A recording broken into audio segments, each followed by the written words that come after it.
Nick, I've enabled you to record, and so Yes, Doc, I've seen it. Thank you very much.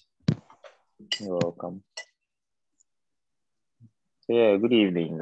Even though we have quite a lot to discuss, I'm sure it will be more of a revision because we know almost everything we'll be talking about, so it will be fast, and then we should finish on time. So I wanted us to go through viral hepatitis and then the complications of hepatitis, and then since we are already gurus of meningitis and enteric fever, we'll touch on that soon, and then we can close and prepare for exam. Okay. So prior to this lecture, we've been having some discussions on hepatitis. For both classes, we got to a certain point, so I'll try and then combine, and then we'll be getting, I think with the weekend class, we were unable to talk about the complications of chronic hepatitis. So we'll talk about that. And then for the regular class, we were also unable to talk about viral hepatitis. So we'll talk about that as well. So we'll try and combine the two, and then afterwards we'll move on to meningitis and enteric fever. So I sent the slides ahead of time. I was hoping that we'd all be able to go through and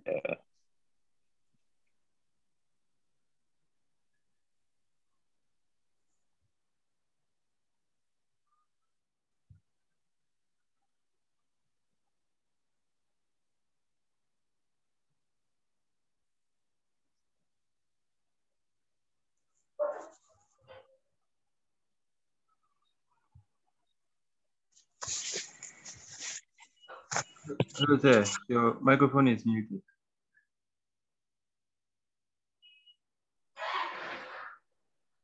yeah, hello. Yes, Doc, your microphone was muted for some time now. Oh, wow, all right, okay, Yeah. sure. Yeah, so then I was saying that we'll be taking infectious diseases today. So the focus will be on viral hepatitis, meningitis, and enteric fever. For hepatitis, we started discussing in class. So what I'll do is I'll just go over viral hepatitis. Regular students, we talked about hepatitis, but we didn't zoom in on viral hepatitis. So we'll go through here. And then weekend students, we talked about hepatitis, but we didn't go through the complications of chronic hepatitis. We just touched on a few topics. So we'll go through that as well. And then we'll move on to meningitis and enteric fever. I was saying that with viral hepatitis, we all know we have A, B, C, D, and E. And the most important thing is to know the mode of transmission for all of them, and also to know which ones will progress to a chronic infection and which ones won't progress to a chronic infection. And then lastly, to know how you would manage them. Basically, that's the most important thing you should know. Okay. So we know that with A and E, the mode of transmission is usually fecal-oral. Usually. It doesn't mean that that's the only mode of transmission, especially when you're looking at A. Because with viral hepatitis A, even though the usual mode of transmission is fecal-oral, meaning someone feces accidentally gets into your mouth, you can get it. It could also be sexually transmitted if you decide to play around the anal rigging and all that with your mouth, and you end up getting fecal material getting into your mouth through sexual activity. Then even though it's fecal-oral and we are thinking it's foodborne, you can end up developing that sexually. Okay. But the main thing is you should know it's fecal-oral. So usually contaminated water, you wash your foods with that, it gets into your system and then it gives you symptoms. The same for hepatitis E. And we know that hepatitis B, C, and D is usually a blood-borne infection. So needle stick injury, sexual transmission, vertical transmission from mother to child, and then sometimes horizontal transmission, which means from siblings to siblings. Okay, so through saliva, so using someone who's got Hep B or Hep C spoon, which is not properly washed, you could have the virus on it, it gets into your system, and then you can also develop symptoms. Okay, so Hep B, C, and then D would usually take that form of mode of transmission. For Hep D, if you are an individual and you have only Hep D, we don't expect you to show any symptoms at all. Hepatitis D virus is unable to cause symptoms on its own. It would only be activated in the presence of hepatitis B, right? And then the combination of that would give you severe symptoms as compared to having only hepatitis B. Okay, so usually with hepatitis D, you can have two forms of infection. You can have what we call a co-infection, meaning that the hepatitis B comes at the same time as the hepatitis D. They are together. Okay, a co-infection. Or you could have a super infection whereby you develop hepatitis D, and then later on there's a super infection of you developing Hep B, and then you tend to have severe symptoms. Okay, so basically that's the mode of transmission. And it basically runs the same course as what we discussed in class. In class, remember we said hepatitis generally means that the liver parenchyma has become inflamed. So in this condition, what is happening is that the virus is causing an inflammation of the liver parenchyma. Initially, you are going to have an acute inflammation, which, remember the disease progression, may either resolve or you may lead to an acute fulminant hepatitis, okay? Or it may lead towards a chronic hepatitis. And in this case, it's very, very important that you know that amongst all the viral hepatitis we talked about, it's only Hep B and Hep C that can lead to a chronic infection. Hep A and Hep E doesn't lead to a chronic infection. We will usually not talk about Hep B because you need Hep B for Hep D to happen. But in case you have Hep B and Hep D, because Hep B can lead to a chronic infection, yes, you can lead to a chronic hepatitis. But Hep D on its own doesn't even cause symptoms, let alone on its own lead to chronic hepatitis. It doesn't work that way. It has to be in combination with Hep B. Okay, so usually that's it. And we are more worried about the chronic state. It's true that the acute state, people may not make it.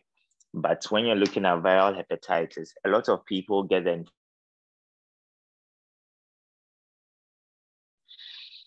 Okay, you catch most people in the chronic state, and most of the time they are even asymptomatic. They walk into your consulting room for maybe some screening, you check and you realize, oh, Hep B surface antigen is positive.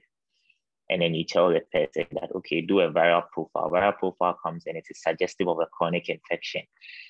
Then once this happens, they tell the person, oh, you've had Hep B infection in the past before. The person will tell you, well, but I don't remember having any symptoms at all. Okay, so most people who tend to have acute hepatitis may not show any form of symptoms at all. Okay. Sometimes, however, when you're lucky, they may show some symptoms of malaria-like symptoms in quotes, of fever, headaches, bitterness in the mouth, jaundice. Sometimes they might show symptoms of that sort, okay? So we always say that in the consulting room, when you have a patient coming to you with symptoms of fever, headache, joint pains, and all that, it is very, very imperative that as part of your investigation processes, you would look out for Hep B or Hep C as well, okay? Because that could actually be the beginning or an initial acute state infection, okay? So yes, if you are fortunate enough and if you catch the patient in the acute stage, then you can monitor. But most of the time, the acute stage resolves and then they proceed to a chronic state. But in the moment whereby the acute state evolves into acute hepatic failure or fulminant hepatic failure, we talked about it in class. That means that they are going to have hepatic encephalopathy developing in less than 2 weeks. And we talked about all the signs of hepatic encephalopathy, the various stages, the confusion, aggression, stupor, the coma. We talked about all that in class. And we also talked about the reason why you are going to have encephalopathy in the first place, meaning that you are going to have your ammonium trying to cross the blood-brain barrier. You're going to have the waste substances getting up there into the brain and then causing issues. So in terms of management, you try to remove whatever agent is causing the encephalopathy, and then you give some form of treatment, which we talked about, which you'd have in your lecture notes. The focus today won't be on that. So usually we know that Hep A and then Hep E is through orophycal route. So usually once the person consumes some contaminated food or water, then they start showing symptoms, okay? And they are also going to have the symptoms are usually the same. All the viral hepatitis symptoms tend to be the same. There's some fever, there's some joint pains, there's some vomiting. The classic thing that will point you to a viral hepatitis is the fact that apart from the fever, joint pains, and all that, you are going to have a jaundice, okay? And then you're going to have a right upper quadrant pain or right hypochondriac pain. The jaundice tells you that, okay, there's actually something happening here and bilirubin is involved. The right hypochondriac pain would point you to the direction of the liver or the gallbladder. And your investigations would tell you that, all right, okay, this is hepatitis and not cholecystitis, which cholecystitis is inflammation of the gallbladder. We'll talk about it next semester, okay? So usually the symptoms that follow will be the same. In terms of management, Hep A and Hep E usually tends to be supportive, okay? You don't do much as compared to how we manage Hep B and C. Hep A and E, you give your IV fluids, you make sure your patient is comfortable, you try as much as possible to support the patient. So if during this time the patient has general body pains, fever, you would want to control the temperature. If patient is dehydrated because of vomiting, you want to give your IV fluids. So it's all about supportive care, okay? And then there's a chance for you to also give a vaccine. It's Hep A and Hep E vaccines are not so common here in Ghana because Hep A and Hep E, they are not common things we tend to see. But if you go to Asia and all that, Southeast Asia, it's quite common. So they tend to vaccinate people who live there, okay? And just know that Hep A and Hep E will never progress to a chronic liver disease. Our focus will be on the common ones here, which is Hep B and Hep C. And as I said, usually you can have it through vertical transmission, sexual intercourse, IV routes where you have IV drug users, those people who ingest heroin and all that, they can get it. Accidental needle prick or needle stick injury, you can get it. It usually follows the same mode of infection like HIV, okay? It's just that this time around, horizontal transmission is common in HIV. You usually don't see horizontal transmission, but here, horizontal transmission or sibling to sibling using the same spoon and all that, or toothbrush is common when you're dealing with Hep B. Okay. So if you have the viral hepatitis slides, I sent it to you beforehand, you can go to slide 11 and you would see the picture of the Hep B virus. And this is very, very important because our diagnosis of Hep B virus or Hep B viral infection is dependent on the presence of the viral material. Okay, so if you take a look at slide 11, you would realize that the virus is there and the virus has various components or various aspects. Okay, you can see that the virus has an external feature. It's got an envelope and then it's got a core. Okay, so the external features, or what we call the surface features. So looking at it, you can see that the virus has what we call a surface antigen. Okay, and then when you go in there, the virus has got an envelope antigen as well. Okay, and then once you go to the core, the virus has got a core antigen. So there are 3 antigens here. Okay, surface antigen, envelope antigen, and core antigen. It's very, very important that you don't forget these things. Okay, so SEC, surface antigen, envelope antigen, core antigen. This antigen also have their antibodies. So if you've got a surface antigen, then it means you can develop a surface antibody. If you've got an envelope antigen, it means you can develop an envelope antibody. And if you've got a core antigen, you can develop a core antibody. The presence of these antigens and antibodies will tell you what kind of viral or what kind of hepatitis B infection you are dealing with, whether your infection is an acute infection, whether your infection is a chronic infection. If your infection is a chronic infection, whether this chronic infection is an active infection or it's a passive infection. It would also tell you if, oh, this patient has been vaccinated, this patient hasn't been vaccinated. Okay, the presence of the antigens and the antibodies will tell you all that, right? So once you see a patient who you're suspecting Hep B, the first thing you do is you request for a Hep B surface antigen test, or what we call HBsAg, Hep B surface antigen test. When the patient goes to do the Hep B surface antigen test and comes to you, and the surface antigen is negative, you don't worry so much. It means there's no need to worry. It means this patient basically has no Hep B1 or has been vaccinated for Hep B in the past. So you don't need to worry. So you ask the patient, your surface antigen is negative. Have you vaccinated before? Oh yeah, I completed my vaccines. All right, then you're okay.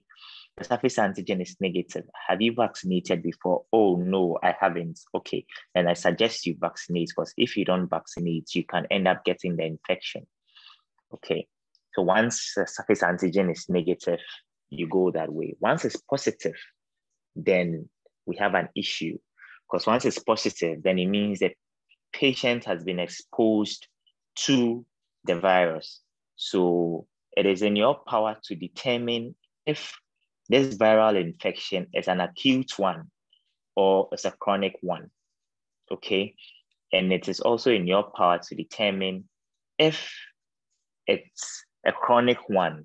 Is it a chronic one that we don't have to worry about now, or it's a chronic one that we need to worry about? The thing about hepatitis B is that if it is chronic, it can go 2 ways. It can either be chronic inactive or chronic active. Okay, inactive here means that even though it's a chronic infection, the viruses are asleep, they are dormant.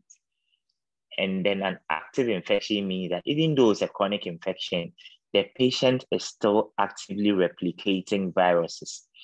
And even though this infection has gone past 6 months, once we check, we still found some viruses, which means that there's still a problem going on. These patients can give the infection to someone else, and we don't want that. So that is what we term as a chronic active infection. Okay, so Hep B, you can have 3 types of infection. You can have an acute infection. In this way, the patient is highly infectious and can give it to someone. So you can manage, or it can resolve on its own, as we said, or it can lead to a chronic infection. But if you have a patient who's got an infection for more than 6 months, then 2 things can happen. It can either be a chronic active or a chronic inactive infection. If it's a chronic inactive infection, you don't do anything. You only counsel your patients on lifestyle modifications and make sure your patient is not taking things like alcohol, herbal medications. You make sure your patient is being careful, because the fact that it's a chronic inactive infection doesn't mean that it can't change into active. You could have a chronic inactive infection today and tomorrow it would change into a chronic active infection. So if it's chronic inactive, you just advise your patients on lifestyle modification. But if it's a chronic active infection, then you need to manage the infection. You need to treat your patient. Okay, so that is the main reason why we ask for a viral profile. If you go to slide 12, you see that there's a picture there which tells us about the various antigens and all that. Yeah. The most important ones that you should know is that once you request for your surface antigen and it comes and it's positive, you tell your patient, go and do a hepatitis B viral profile. When your patient goes to do this viral profile and patient comes to you, the first thing you should be looking for as a clinician is what we call the E antigen or the envelope antigen. Why? Because the envelope antigen is a marker for viral replication. For you to know whether the virus is actively replicating or not, what you look at is your envelope antigen or your E antigen. If the E antigen is negative, then it means the person is not actively replicating viruses. Okay? But if your E antigen is positive, then it means your patient is actively replicating viruses. Okay, so if your E antigen is positive, then you have 2 scenarios. It means you either have an acute infection on your hands or you have a chronic active infection on your hands. Okay, but if your E antigen comes and it's negative, then it means that you have what? Possibly a chronic inactive infection on your hands. So after you look at your E antigen and it gives you an idea whether this patient is actively replicating viruses or not, okay, you go ahead and then you check to see if this patient has a chronic infection or not. And how best can you check chronicity of an infection? We use antibodies to check. We have IgG and then we have IgM. And this IgG, IgM belongs to, remember we said there's core antigen, core antibody. So your core antibodies, there are 2 types of them. You can have IgG and IgM. IgG is for chronic infection. IgM is for acute infections, usually. Okay, so once you check and then you realize that, okay, this patient surface antigen is positive. Okay, go and do a viral profile. Viral profile comes back. E antigen over there is positive. So it means this patient is actively replicating. Let me go ahead and then check my IgG, IgM. IgM is positive. IgG is negative. Then it means this patient currently has what? An acute infection. Because 1, the patient is actively replicating viruses. And 2, IgM, which is a marker of acute infection, is positive. But if you check E antigen is positive, which means the patient is actively replicating viruses. IgG is positive. IgM is negative. Then it tells you that the IgG over there tells you that there's a chronic infection. However, there's E antigen positive. So it tells you that this patient has a chronic active infection. So lifestyle modification won't be enough. You need to treat this patient because E antigen is positive, meaning there's an active viral replication going on. Someone may ask, what if you have both IgG and IgM positive? Then what happens? If you have IgG and IgM positive, there's something we call acute on chronic infection.